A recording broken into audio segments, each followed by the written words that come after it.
వెంకటకృష్ణ, పోలవరం నియోజకవర్గం జనసేన ఎస్టీసీల నాయకుడిని.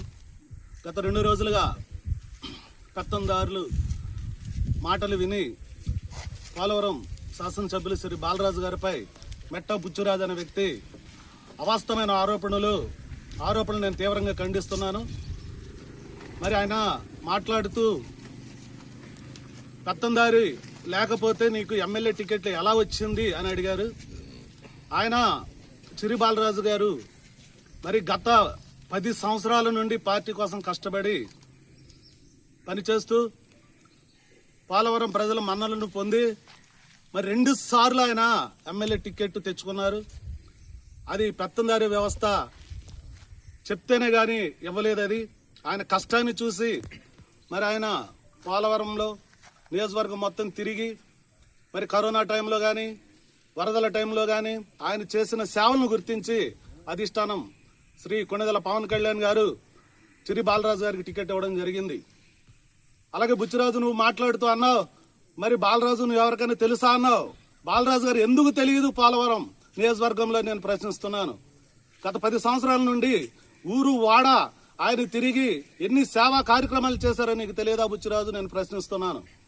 మరి నువ్వు పెత్తందారుల మాటలు విని మరి పోలవరం ఎమ్మెల్యే గారిపై ఇష్టం వచ్చినట్లు నువ్వు అవాస్తవమైన ఆరోపణలు చేసి మరి నువ్వు మన గిరిజన సమాజాన్ని భ్రష్టు పట్టిస్తున్నావు నువ్వు. అలాగే మరి ఎమ్మెల్యే గారు ఈ నియోజకవర్గంలో ఏ ఎమ్మెల్యే గారు చేయనటువంటి అభివృద్ధి ఈ యొక్క 2.5 సంవత్సరాల్లో చేసి చూపించారు. అది నీకు తెలియదా బుచ్చిరాజు? ఎప్పుడు లేని విధంగా ఏజెన్సీ ప్రాంతంలో రోడ్లు కానివ్వండి, ఆరోగ్యం కానివ్వండి, సీసీ రోడ్లు కానివ్వండి, బీటీ రోడ్లు కానివ్వండి, మరి ఇప్పటి వరకు ఏ ఎమ్మెల్యే గారు చేయని మరి అభివృద్ధిని ఆయన చేసి చూపించారు.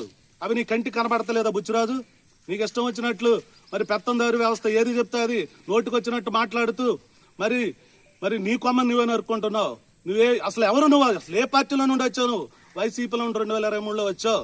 నీకెవరు మరి మండల ప్రెసిడెంట్ పదవి ఇచ్చారు? బుట్టాయిగూడెం చెప్పు, నీకు ఎవరు పదవి ఇచ్చారో నువ్వు నిరూపించు. నీ ఇష్టం వచ్చినట్లు ఎమ్మెల్యే గారి మీద మాట్లాడడం సరికాదు. ఆయన అభివృద్ధిని నువ్వు మరి ప్రజలందరూ చెప్పాల్సింది పోయి మరి పెత్తందారి వ్యవస్థ ఏది చెప్తే అది ఆయనకు అనుగుణంగా మాట్లాడుతూ మరి పార్టీకి అనలేని మరి మచ్చ తీసుకొస్తున్నావు. మరి ఇది కూడా నువ్వు ఒకసారి ఆలోచించుకో బుచ్చిరాజు. మరి బుట్టాయిగూడెం మండలంలో నువ్వు చేసే దందాలు నీకన్నీ తెలుసు. కోడి పందాలు, ప్యాకాట్లు, మట్టి తవ్వకాలు. మరి ఈ 2.5 సంవత్సరాలు నువ్వు ఎంత సంపాదించావు నీకు తెలీదా? నువ్వు బండి వేసుకొని వచ్చేవాడు ఎమ్మెల్యే ఆఫీస్కి. ఇప్పుడు నువ్వు కారులో వస్తున్నావు. ఎక్కడ నీకు కార్లు? జీలిమల్లి మండలం నుండి పొలాలు కొనుక్కున్నావు. ఎక్కడదా డబ్బు నీకు అని నేను ప్రశ్నిస్తాను. దీన్ని నువ్వు నిరూపించగలవా? బుచ్చిరాజు, నీకు ఒకటే చెప్తున్నావు, ఎమ్మెల్యే గారిపై అవాస్తవమైన ఆరోపణలు నువ్వు చేసావు. వాటిని నువ్వు వెనక్కి తీసుకొని మరి పోలవరం సమాజానికి, పార్టీకి, ఎమ్మెల్యే గారికి నువ్వు క్షమాపణ చెప్పాలని డిమాండ్ చేస్తున్నా. లేదంటే తీవ్రమైన మరి పరిస్థితులు నువ్వు ఎదుర్కొనవలసి వస్తుంది. ఎందుకంటే ఇక్కడ మరి పెత్తందారి వ్యవస్థ నడవదు. ఎందుకంటే పోలవరం నియోజకవర్గం రిజర్వేషన్ నియోజకవర్గం. పెత్తందారులు ఎవరో చెప్తే గాని మరి ఇక్కడ టికెట్ ఇచ్చే పరిస్థితి లేదు. మరి గత పెత్తందారులు వ్యవస్థను తట్టుకోలేక చిరి బాలరాజు గారు, మన తెల్లం బాలరాజు గారు, బాడిస్ దుర్గారావు గారు మరి పెత్తందారులను నడ్డి విరిసి ఎలా బయటకు వెళ్ళిపోయారో నీకు తెలియదా బుచ్చిరాజు అని నేను ప్రశ్నిస్తున్నా. మరి ఇంకా నువ్వు బానిసత్వంలో నువ్వు బ్రతుకుతావా? పెత్తందారుల మాట విని బయటకు రావా? నువ్వు ఇంకా అభివృద్ధి చెందవా? వాళ్ళ దగ్గర ఉంటేనే నీకు అభివృద్ధి దొరుకుతుందా అని నేను ప్రశ్నిస్తున్నా.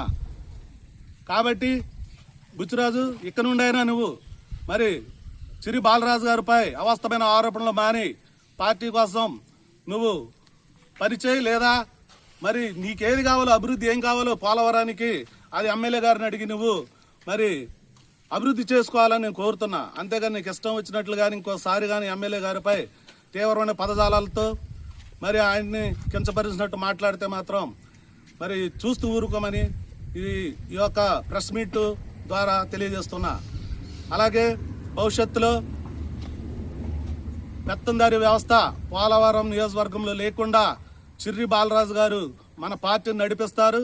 ఆయనే ఈసారి తప్పకుండా ఎవరి దయాదాక్షిణ్యం లేకుండా అధిష్టానం టికెట్ తెచ్చుకొని మరలా ఆయన గెలుస్తారని సభముఖంగా తెలియజేస్తున్నా.